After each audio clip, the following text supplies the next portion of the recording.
أعوذ بالله من الشيطان الرجيم.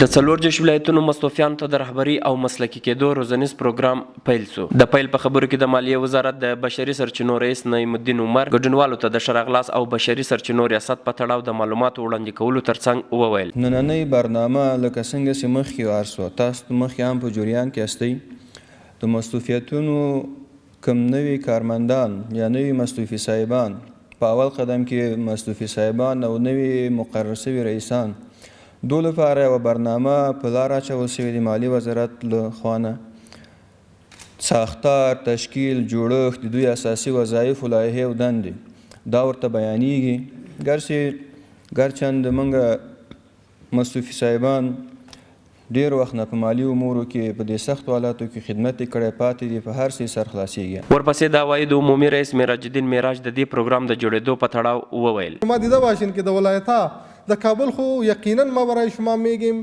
حانس هم نمیشیم که میاین قسم میکنن که ما بعد از این مالیه خود مکمل میدیم. خو این ضروری است که باید واره فهمانده شون مالیه دهنده خو باید بسیار امرای از او یک اخلاق خوب یک کردار خوب باید برای ثابت کنیم انشاءالله که وا بسیار به خوشی مالیه خود بدن. همداشان د کورنۍ پلټنې عمومي رئیس انجینر عبداللطیف خالد د ستونزو او خنډونو د یادولو ترڅنګ وویل د دې سیمینارونو او پروګرامونو له وړاندې کولو موخه د کارکوونکو د وړتیا لوړول دي.